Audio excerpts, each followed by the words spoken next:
দুজন আলোচক এখন হচ্ছে বিতর্ক হচ্ছে, এটা বিতর্কের বিষয় না। একজন ভুল করছে, আরেকজন তার সংশোধনের জন্য বলতেছে, সংশোধনের জন্য আমরাও বলছি। তবে এগুলো মামলা টামলায় না যে প্রকাশ্যে বাহাসে বা সংলাপে চ্যালেঞ্জ করে বুঝায় দেওয়া উচিত।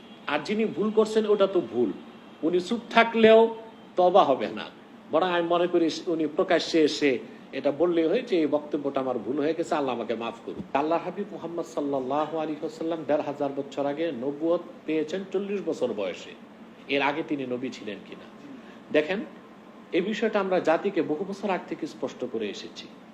বিশেষ করে গত বছর এক মৌলভী সাহেব এই আমাদের এই বিশ্বাসের বিপরীত বক্তব্য দেওয়ার পর আমি সহিহ বুখারীর দর্স সমাপনী উদ্বোধনী দর্শে বক্তব্যটা বলেছিলাম। এবছরও আবার আল্লাহর কি হুকুম এই বিষয়টা নিয়ে যখন খুব বেশি মানুষের মধ্যে বিভ্রান্তি সৃষ্টি হচ্ছে, বিভ্রান্তি না, মমিনের কোনো বিভ্রান্তি না, মমিন মূল আসলটাই বিশ্বাস করে। মুনাফিকদের মধ্যে বা মূর্খদের মধ্যে যখন একটা চলে আসলো, প্রশ্ন চলে আসলো যে আসলে বিষয়টা কি, তখন ওই সহিহ বুখারীর উদ্বোধনী অনুষ্ঠানে আমি বক্তব্য দিয়েছি, সুস্পষ্ট বক্তব্য। আদম সৃষ্টির বহু আগ থেকেই আল্লাহ তাআলা ঘোষণা করেছেন মুহাম্মদ সাল্লাল্লাহু আলাইহি ওয়াসাল্লাম আল্লাহর সর্বশ্রেষ্ঠ সর্বশেষ নবী ও রাসূল। এক্ষেত্রে সহিহ হাদিস আছে। এক সাহাবী আল্লাহ হাবিব সাল্লাল্লাহু আলাইহি ওয়াসাল্লামকে প্রশ্ন করেছেন, মাতা কুনতা নাবিয়্যা, আপনি কখন থেকে নবী?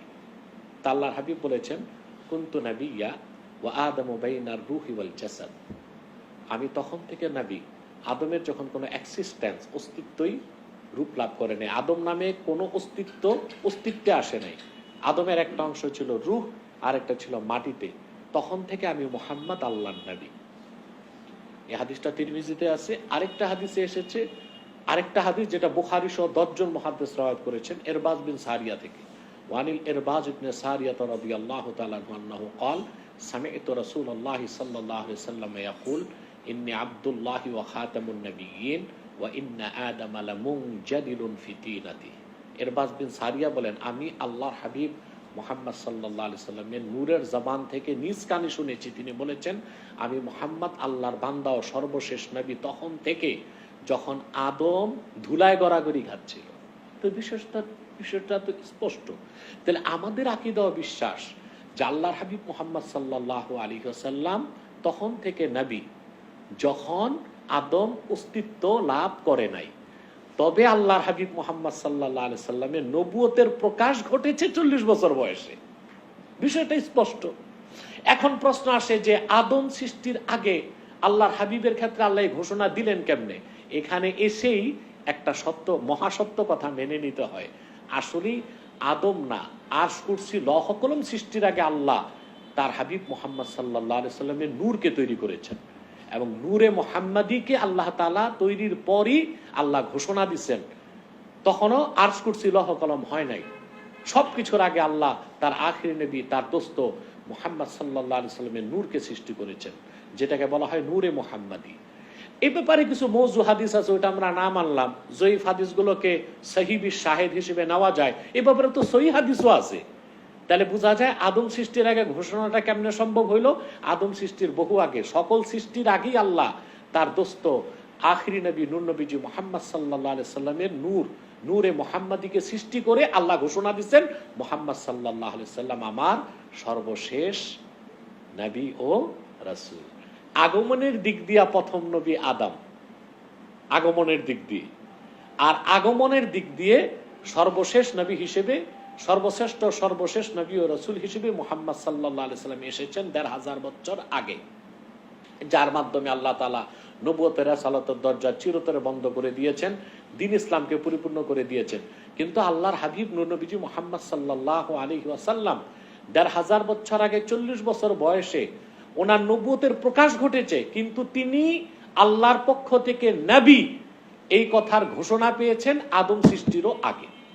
এটাই হচ্ছে আহলুস সুন্নাহ ওয়াল জামাতের আকীদা, এটাই হচ্ছে আরিফ বিল্লাহদের আকীদা, এটাই হচ্ছে গাউসে পাক শেখ আব্দুল কাদের জিলানী রাহমাতুল্লাহর আকীদা, বাহাউদ্দিন নকশবন্দি এবং বিশেষ করে ইমামে গাজ্জালী সহ ইসলামের ইতিহাসে যারা আরিফ বিল্লাহ, আল্লাহর পরিচয় যারা লাভ করেছিলেন, মারিফতে নূর আল্লাহ যাদেরকে দান করেছিলেন, তাদের মত এটা।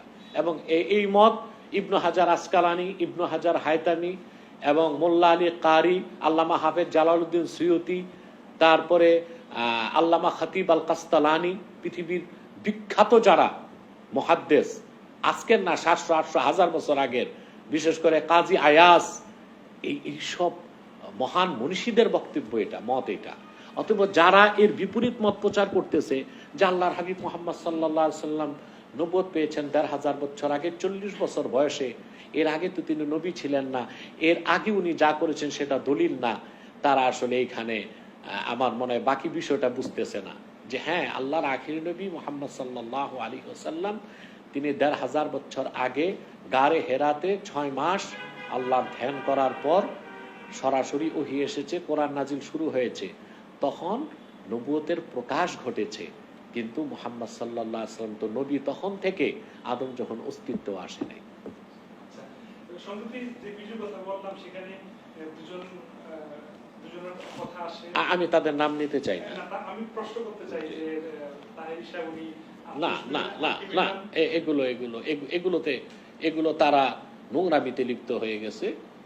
এগুলো কেস না, মামলা টামলা না, এটা হচ্ছে সংলাপে ডাকলেই হয় যে আমরা বসে, আপনি বুঝতেছেন না, আমি বুঝাই দিই, এটাই মনে হয় ভালো।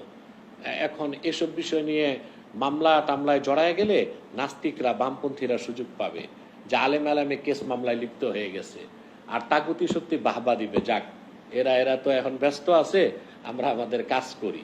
এটা মামলায় না যেয়ে আমার মনে হয় তাকে সরাসরি চ্যালেঞ্জ করা উচিত। আর যিনি ভুল বক্তব্য দিয়েছেন তার উচিত, ভুল হয়ে গেছে, তওবা করে প্রকাশ্যে ক্ষমা চেয়ে নিলেই হয়, তাহলে বিষয়টা দ্রুতই সমাধান হয়ে